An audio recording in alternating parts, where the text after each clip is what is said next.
This is a brand new SRAM Force AXS group set launched today, and I've been riding it in Belgium for the last 3 days to see how it performs on the toughest roads in Europe. And in this video, I'll tell you what it's like to ride, go through the changes and details and improvements, and whether it's a group set to buy in 2023. So I'm David, you're watching Just Ride Bikes. Let's dive in. And yes, I'm as surprised as you are that there's no new red at the top or a cheaper apex as the rumour suggested, and quite interesting in a way that they've chosen to focus on their mid-range group set. And on first impressions, it doesn't seem much has changed over the group set first launched back in 2019, hot on the heels of red a few months before it. But there are some interesting and worthwhile updates, and the biggest of which are, in my opinion, the new hoods. So these are essentially the same as what we have on the rival launched about 2 years ago. When you're riding in tough situations like on the cobbles of Belgium, these are much easier to hold on to. You can fit your fingers around the hoods much more easily and reach the brake levers and the new longer shift paddles much more easily. So a big improvement. They aren't, in my opinion, a patch on the best in the business right now when it comes to hood ergonomics. That being the new Shimano 12-speed, which is much smaller and much rounder. Another big change, and one you probably noticed already, is an all-new finish. They've gone for a more premium, high-end appearance. So we have, and you'll love this, a unicorn grey finish on the rear mech, the front mech, the cranks and the levers, with very small silver logos. And on this Trek Amonda SLR, which has a stunning pearlescent paint job, I'm not really showing it off today because it's a bit cloudy, but really sparkles in the sunlight. The group set definitely looks more high-end and more expensive than the Force group set that came before it. So a big improvement. New stickers, new finishes does go a long way to make it feel a bit nicer. The next key change on a group set, and one I think will be controversial, and I can't wait to read your comments on it down below, is the all-new crankset, which is basically the same as what we currently have on red. And that means both chainrings and the power meter on this example are one piece integrated together. The company says the reasons for doing this is mainly around reduced weight and improved shifting performance from the stiffness you get from the chainrings being one piece. But the obvious downside is you can't replace the chainrings if they wear out, or change them for different gear ratios to suit different courses. So quite a ambitious move. One I think would definitely upset a lot of people watching this and hoping it's a group set for them. But they do a version without the power meter, which can be upgraded at a later date, and they do 1x, 2x and wide options. So lots of options in there.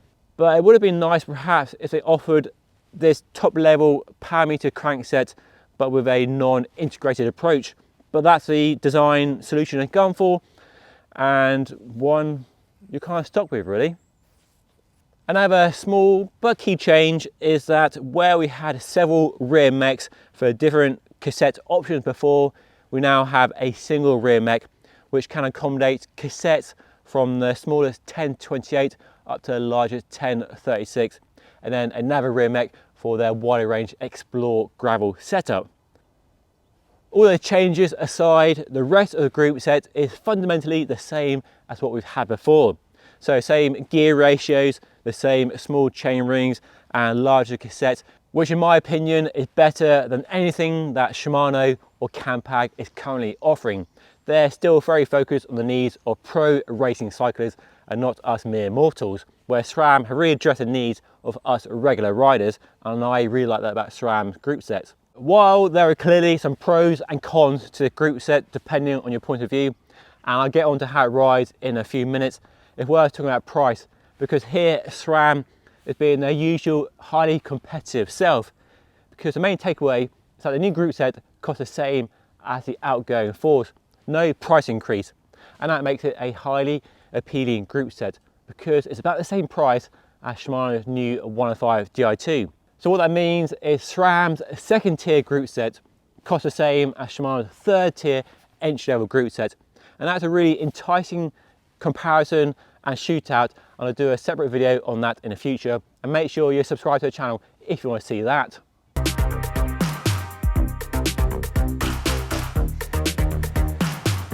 So I've had this group set on this lovely Trek Amonda SLR for about a week, and I had time to take it over to Belgium for the Spring Classics opening weekend, and we rode two sportives, Kerner Brussels Kerner and Omloop Het Nieuwsblad.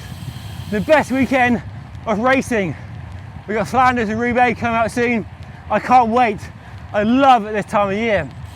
And a side note, it's 3 years ago this weekend that I left my old job and started a small side project on YouTube. Well, that worked out pretty well, didn't it? And the tough cobbled roads and typical Belgian weather was a perfect place to put this new group set through its paces. And given how the group set isn't really anything extremely new over the previous version, it's no surprise that it worked just fine. The group set was flawless, quiet, smooth shifting over 3 days of riding with no bike washing or maintenance, and a fairly good amount of rain and grit and mud. As you can see, the bike is still wearing the souvenirs from the trip, and I think it looks great. But yes, I know, time to give it a wash. So, like I said, the shifting was perfect, quiet, quick. It's no quicker than old Force. The motors, all the technology is the same, so no surprise there. The gear ratios are also the same as well.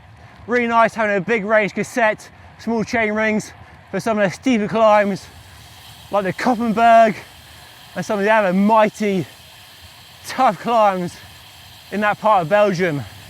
Because let me tell you, climbing a steep gradient on a cobbled road is tough, really hard work, and you need low gears unless you've got pro level fitness. Riding on the Omloop Het Nieuwsblad course, you alternate from smashing along fast roads in your biggest gear to grinding up the steepest cobbled climbs in your lowest gear. Quite extremes. And a good place to test the front shifting performance of this bike. Somewhere where SRAM has a reputation for perhaps not being the best. And while I can't say I noticed any improvement with this new one-piece chainset design, I had no issues with front gear changing at all. Every time I went for a front mech change, it's fast, precise, quiet. I didn't drop a chain once, even when riding, bouncing, bashing over cobbled roads and asking for some occasional panic gear changes. And if they can work that well on some of those tough roads and tough conditions, then it should be just fine anywhere else. This bike is set up with the wireless blips underneath the handlebars. I've not used them before, and I love them. I think they're fantastic. They're great for climbing, got your hands on the tops, and you can change gear really easily. And they're great on the cobbles, because I prefer to ride along the cobbles on the tops. Nice position, and being able to change gear without moving your hands is a fantastic feature. So having wireless blips on the tops is something I want to do on my own giant TCR. I also think this is the first time I've ridden a SRAM bike on the cobbled roads of Flanders. And one nice feature of this group set is the Orbit fluid damper in that rear mech.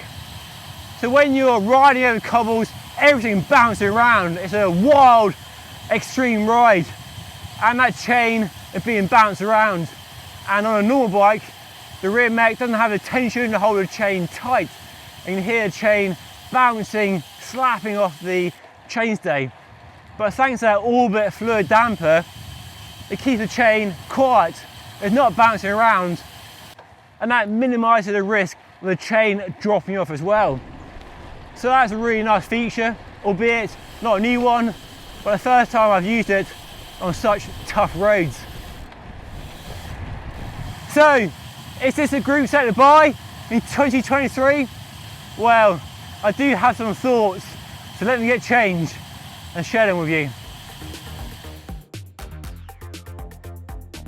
So is this new Force the group set to buy in 2023? The changes and improvements, while some are definitely appreciated, aren't radical or anywhere near as game-changing as when it first launched back in 2019, which brought the whole idea of access and the gear ratio to the world for the first time.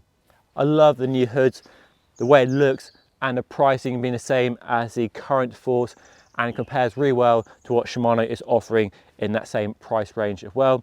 But I do think the crankset might be a step too far for some people in this more cost-conscious part of the market, where outright performance isn't always the main goal for buying any component, bike or group set. Factors like reliability, easy maintenance definitely come into the equation, and not being able to replace the chainrings for fear of them wearing out will be a valid concern for sure. But if you already have Force on your bike, it's probably not worth rushing out and buying, although I can see an upgrade to new hoods being a smart move for Force and Red owners right now.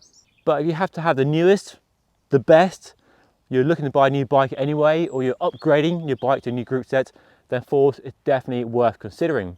There are some obvious and less obvious pros and cons to SRAM compared to Shimano when it comes to electronic group sets, which I went through in this video right up here, which is definitely worth a watch if you're in the market for a new electronic group set in 2023.